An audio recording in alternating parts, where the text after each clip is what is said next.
minasyaitonir rajim. Bismillahirrahmanirrahim. Innalladzina yaktumuna ma anzalallahu minal kitabi wa yashtaruna bihi thamanan qalila ulaika ma ya'kuluna fi butunihim illan nar wala yukallimuhumullahu yawmal qiyamati wala yuzakkihim walahum adzabun alim. Ulaika alladzina ishtarawud dhalalata bil huda wal adzaba bil maghfirah fama asbarahum 'alan nar.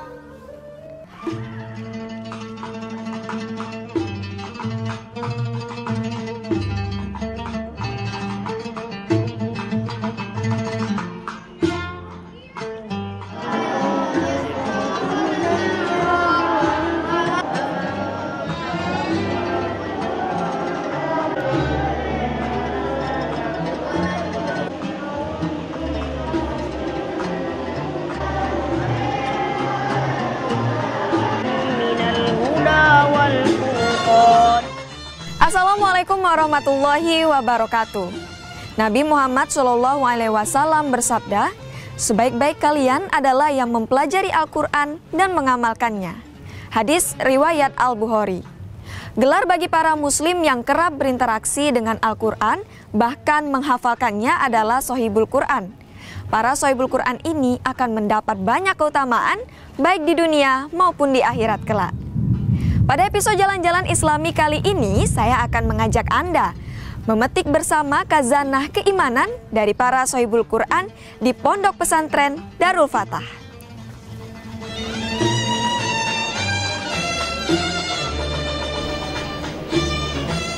Al-Quran adalah kitab suci umat muslim yang senantiasa terjaga kebenarannya.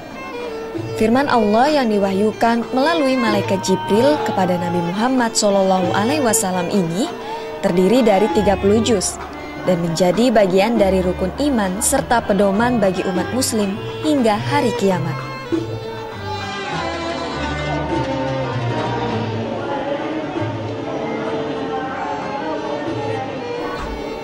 Sesuai sabda Rasulullah, sebaik-baiknya seorang muslim adalah kalian yang mempelajari Al-Quran dan mengamalkannya. Karena bagaimanapun bagi umat muslim, Al-Quran adalah kitabullah yang menjadi petunjuk tanpa keraguan di dalamnya.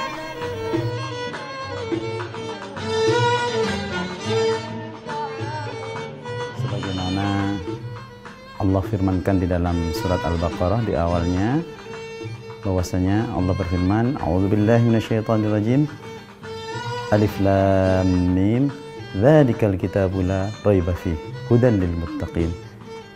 Jadi kitab Al-Qur'an yang mana sebagai pedoman kaum muslimin adalah sebuah kitab firman Allah yang memang betul-betul tidak ada keraguan di dalamnya, ya. Sebagai petunjuk bagi orang yang bertakwa. Kemudian di dalam surat Al-Isra ayat 9 juga disebutkan, A'udzubillahi minasyaitonirrajim. Inna hadzal Qur'ana yahdi lillati hiya aqwam. Jadi sesungguhnya Al-Qur'an ini betul-betul akan memberikan petunjuk kepada siapa saja yang ingin aqwam, artinya ingin lurus dalam kehidupannya. Dan banyak sekali ayat-ayat di dalam Al-Qur'an yang menjelaskan tentang bahwasanya Al-Quran itu sebagai pedoman, petunjuk bagi kita. Bukan hanya itu saja, juga sebagai obat penawar dan seterusnya. Kalau disebutkan mungkin perlu waktu yang cukup lama sekali. Saya kira itu mewakili untuk pertanyaan tersebut. Sohibul Quran atau sahabat Al-Quran adalah predikat bagi seorang muslim yang dengan keimanannya mempelajari, membaca, serta menghafal Al-Quran. Hadis Rasul bahkan banyak yang menjelaskan tentang keutamaan bagi mereka yang menjadi hafiz atau penghafal kitabullah ini. fadailu hifdzil Quran, keutamaan membaca, menghafal Al-Quran. Perlu kita ketahui bahwasanya menghafal Al-Quran ini adalah sunnatun muttaba'. Jadi sunnah yang harus diikuti. Karena apa? Karena Rasulullah SAW juga orang yang pertama kali hafal Al-Quran. Bahkan setiap tahun Rasulullah SAW itu menyimakkan hafalan Al-Qurannya kepada gurunya, yaitu Malaikat Jibril alaihissalam. Bahkan di tahun terakhir Rasulullah itu sampai 2 kali pada bulan Ramadan menyimakkan hafalannya yang berkenaan dengan Al-Quran tersebut kepada Malaikat Jibril. Kemudian juga keutamaan Al-Quran tersebut akan menyelamatkan penghafal Al-Quran tersebut daripada api neraka. Di dalam hadis yang diriwayatkan oleh Imam Ahmad bahwasanya lau ju'ilal Qur'anu fi ihabin thumma ulqiya fin nari mahtaraq. Jadi seandainya Al-Quran itu ada di kulit manusia, artinya dihafal oleh seseorang tersebut, ada di kulit manusia, kemudian kulit tersebut dilemparkan ke api neraka, niscaya kulit tersebut tidak akan terbakar.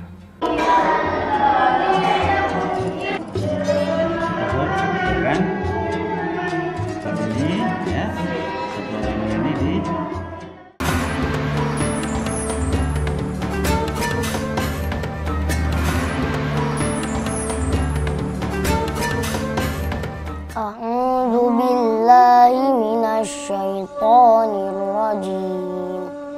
Bismillahirrahmanirrahim. Ya ayyuhalladzina amanu atiiullaha wa atiiur rasul wa ulil amri minkum. Fa in tanaza'tum fi syai'in faruddu ilallahi wa yastaghfir. Fa in tanaza'tum fi syai'in faruddu ilallahi war rasuli in kuntum tu'minuna billahi wal yaumil akhir. Dzalika khairu wa ahsanu ta'wila.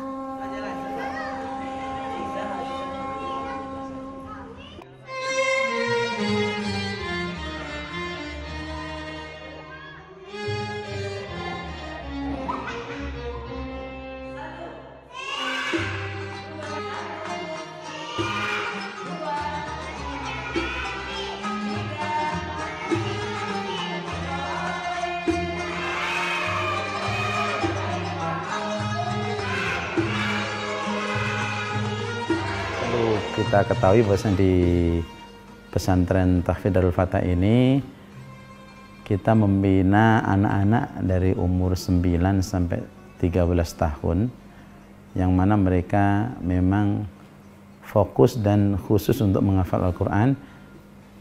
Nah, bagaimana mereka cara menghafal Al-Quran? Tentunya ketika mulai awal kali masuk jarang sekali yang sudah siap untuk menghafal. Nah, disinilah metode yang perlu kita perhatikan bahwasanya yang pertama kali adalah dengan mentahsin, memperbaiki bacaan. Ditambah kemudian untuk hafalan surat-surat pendek ditalaqi.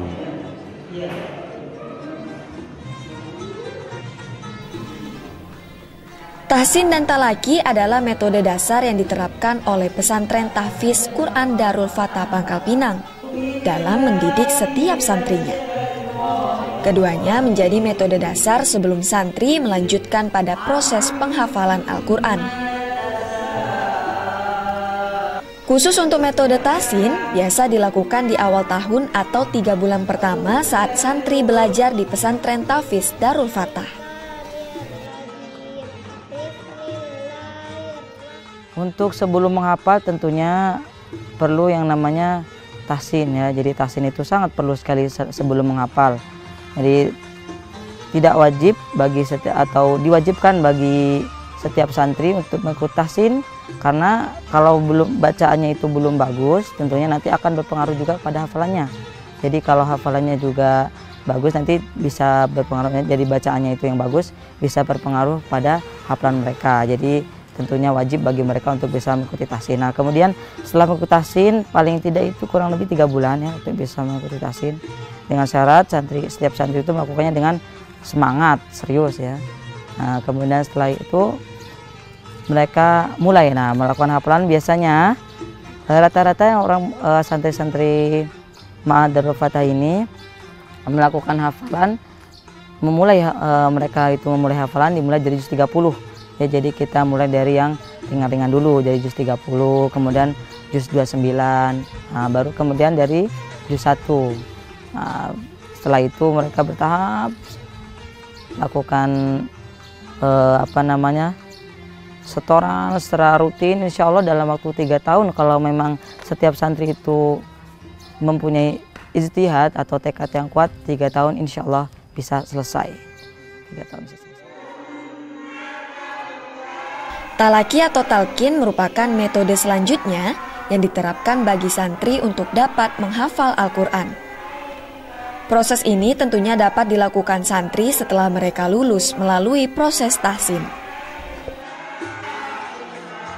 Talqinan, dibacakan 1 ayat, kemudian diulang sampai betul, dan begitu sambil dia memperbaiki bacaan tahsinnya. Dan kami punya standar di sini untuk belajar tahsin maksimal 3 bulan anak itu harus selesai untuk belajar tahsinnya.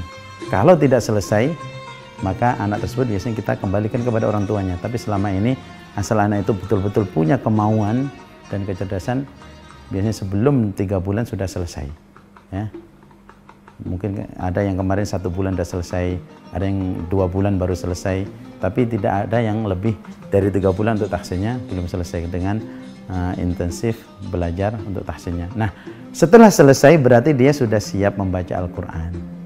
Nah, disinilah harapan kita setiap santri itu sudah bisa menghafal mandiri.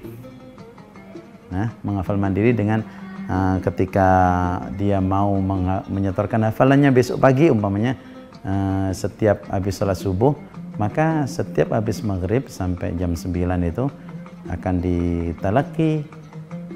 Walaupun dia sudah bagus bacaan, tetap harus ditalaki karena mungkin ada kesalahan-kesalahan yang harus diluruskan, sehingga ketika dia membaca mau mulai menghafal sudah tidak salah-salah lagi, dan ketika setor kesalahan-kesalahan tersebut dapat diminimalisir dan hasil daripada hafalannya bisa dengan bacaan yang tartil.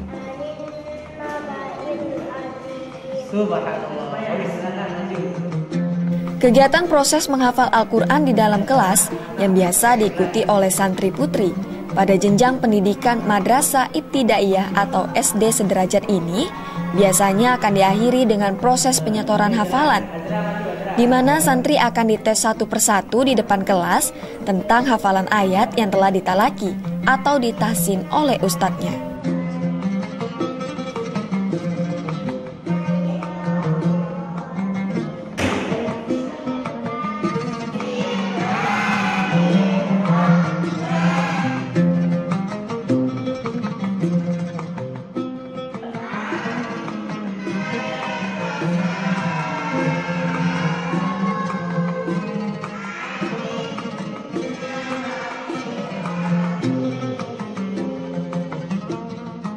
Pemirsa, di tempat inilah terjadi interaksi antara guru dan para murid. Salah satunya adalah proses tahsin dan talaki. Tahsin adalah proses di mana para guru memperbaiki bacaan yang dibaca oleh para santri untuk kemudian dibenarkan. Dan talaki adalah proses di mana para guru membaca bacaan dan kemudian diikuti oleh para santri dan dihafalkan bersama-sama.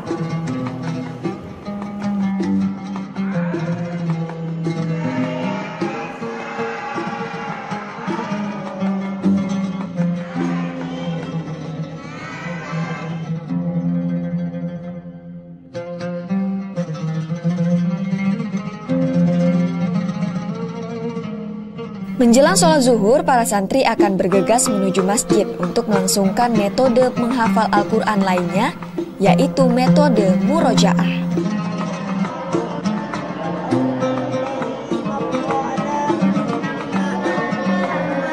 Adapun untuk murojaah, yang perlu kita pahami di sini adalah murojaah ini di dalam menghafal itu sangat-sangat penting.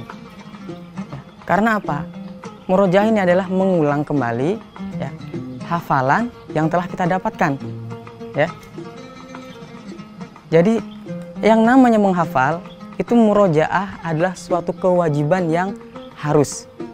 Adapun di ma'had kita ini, di Ma'had Darul Fatah, murojaah itu ada dua.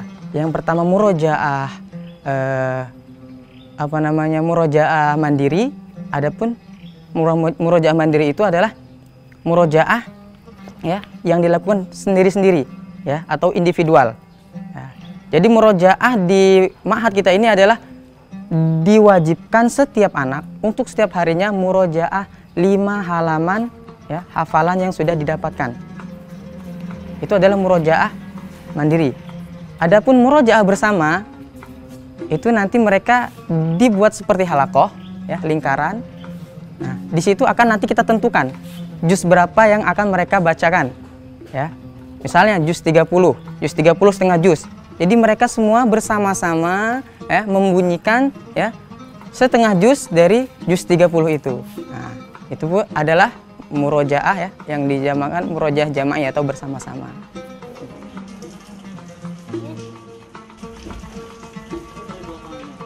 Usai mengulang hafalan secara mandiri atau murojaah nafsiyah, para santri akan bersiap untuk sholat berjamaah zuhur.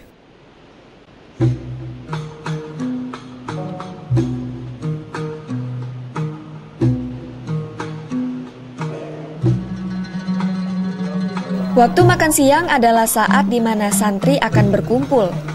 Usai melangsungkan makan siang, para santri akan beristirahat hingga memasuki waktu sholat asar.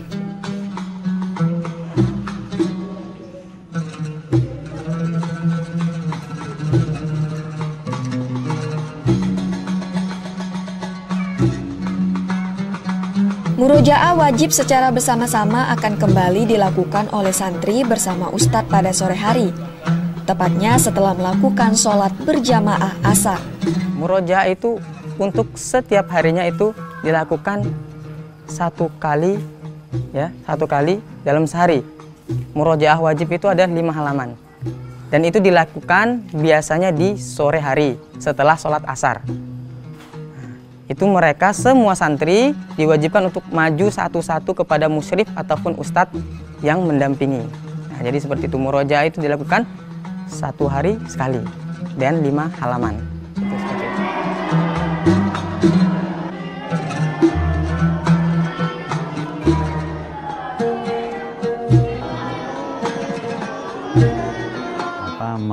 Menjaga hafalan mereka.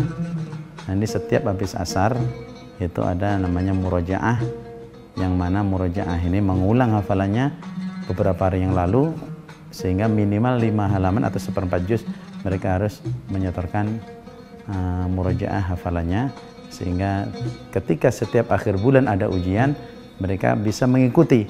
Karena Al-Quran itu kalau tidak diulang-ulang maka cepat sekali, lebih cepat daripada seekor unta yang lepas dari ikatannya, dia akan pergi begitu.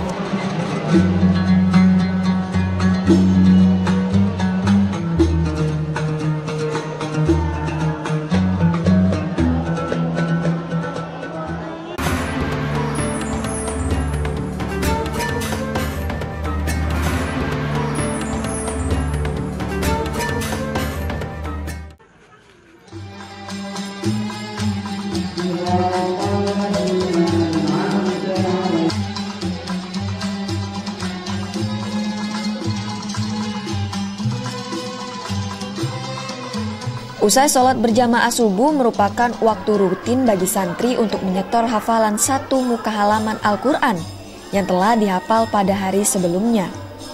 Kegiatan ini biasa dilakukan dengan cara santri mengantri menghadap ustadz atau pembimbingnya masing-masing.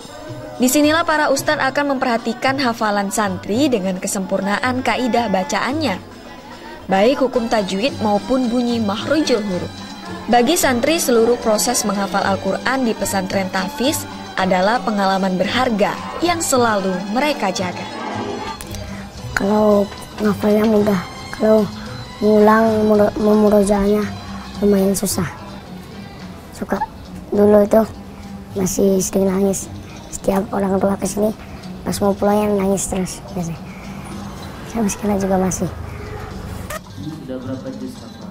6 juz. Dari tahun berapa? Mulai menghafal Al-Quran dari tahun berapa? 3 tahun. Susah nggak hafalnya? Enggak. Tahun pertama itu tahsin. Cara menghafalnya itu talaki, tapi masih agak sulit. Tapi sekarang alhamdulillah udah mudah. Tapi kalau mengulang itu memang sangat sulit. Mengulang hafalan. Apa sulit? Banyak.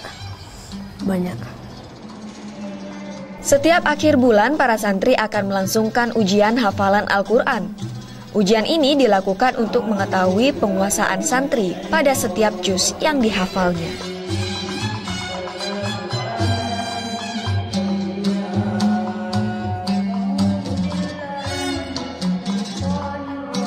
Ujian berlangsung biasanya setiap musrif atau yang membimbing itu memegang 3 atau 4 anak. Jadi dibagi kelompok. Jadi 1 orang ustadz, ya, jadi dia membimbing untuk ujian 3 sampai 4 santri. Nah, di situ kita tes. Nah, misalnya ada yang 1 juz, ada yang 5 juz itu. Jadi pertingkat. Iya. Ini pesantren Darul Fatah ini punya tagline membangun generasi dakwah. Jadi sebenarnya intinya kita ingin membangun generasi dakwah tapi yang dilandasi oleh Al-Quran. Bagaimana mereka Al-Qurannya bagus ya. Karena ketika siapapun dai dakwah ini tidak hanya ustadz saja, siapapun nanti jadi apapun, maka seseorang tersebut harus siap. Maka ketika pondasinya adalah Al-Quran, harapan saya, maka dia akan betul-betul menjadi ikon-ikon dakwah di mana saja. Ini masih anak-anak, nanti mereka ada yang jadi dokter umpamanya. Harapan saya, dokter yang hafal Al-Quran dan juga siap untuk berdakwah. Kalau jadi ustadz, jelas membutuhkan sekali hafalan Al-Quran.